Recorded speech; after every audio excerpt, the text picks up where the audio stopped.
And there they go.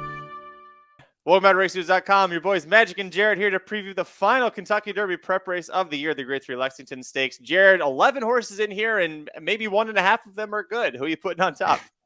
Boy, when you told me, you texted me, hey, I'm going to give you Lexington, I was like, cool. Then I looked at the race, and I thought, great, man. Appreciate that. It is the final Derby prep, quote-unquote prep. And, there are a couple in here that are on the cusp with, some defections. Tawny Port's in the race to kind of prove whether or not he needs to be on dirt or not. We'll find out.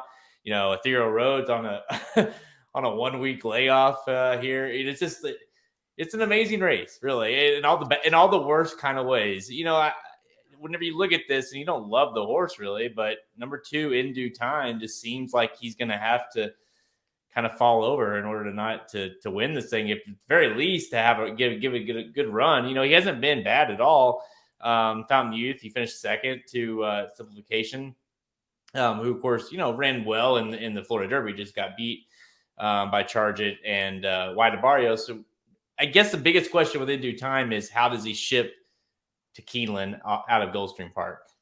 And that'll be the big test is seeing how he runs away from where he's been based most of the spring. But even you said it, that it's hard to pick against him. He even has a good post draw there with post 2. You can't say, well, he's all the way outside post 11. No, he's got a good draw here. Paco's aboard. You could have some more bully ball. So I'm with you. I like In Due Time to win this race. If you went with a long shot, there are a lot of price options. You'd kind of have to get wacky to make a case for most of them. But I think if In Due Time doesn't win, it's kind of wide open. Well, and that's just it because, with In Due Time, he's got 20 points. And so he's in this race for a very clear reason. Win the race and you're in the Kentucky Derby. Pretty easy. Now, when you start looking at the long shots, you're like, okay, why are you in here? How do I determine what the hell you're doing in here? You look at a horse like, Dash Attack, who's been running in every stakes race possible. It seems like McPeak throws all his horses in every stakes possible, and they don't do well. I'm not so like he's one that's on the cusp of getting in. Calling Midnight, another horse that's on the cusp of getting in. That's similar, sort of a long shot. Strava, obviously, he needs to make it. He's not even if he wins the race, 20 points isn't going to get you in the Kentucky Derby. So that's kind of the issue you're at with these long shots is why are you in the race? I end up going with number 6 Strava as an underneath play just because it's like you're at a point where like, well, he got beat by 6 to Cyberknife. I guess that's pretty good. I mean, and, before that, he wasn't awful. He does put blinkers on here. He was a huge purchase price for Dallas Stewart, Windstar, that all the connections. T-Gaff is back.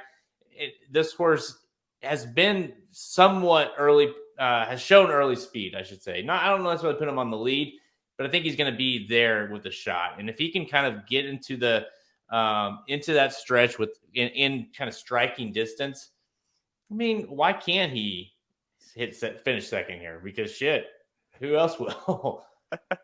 Yeah, he's slightly raced. This will just be his 4th career start. And Dallas Stewart at least trying something different, throwing blinkers on to see if he can get a win out of a horse that broke his maiden at Keeneland on debut, going 6 furlongs. So you at least have to appreciate that. But listen, it is a wide open race. There's plenty of great opinions. And if you want even more opinions on that, make sure you go check out Blinkers Off, where this guy right here will be covering all of the final action this weekend with Aaron Halterman. So make sure you check out Blinkers Off over at racingdudes.com, where we have 3 picks for every race, every track across the country. At youtube.com/racingdudes, you're going to find all of the Kentucky Derby and Kentucky Oaks coverage. And listen, we got less than 4 weeks until the big race is here. You got to be over there watching everything we put out because there's so much going on as Jared's counting down. You don't want to miss any of the great content that we put out at youtube.com/racingdudes. Hit like if you like the video. Hit subscribe if you like it. Tell us below in the comments who you think is winning the Grade 3 Lexington Stakes at Keeneland on Saturday. We'll see you at the track. This has been a presentation of RacingDudes.com, your destination for all things horse racing and sports betting. Whether you want free winners, expert insider picks, up-to-the-minute trackside weather reports, or podcasts and videos for bettors of all skill levels. Never make another wager without visiting the Racing Dudes. First,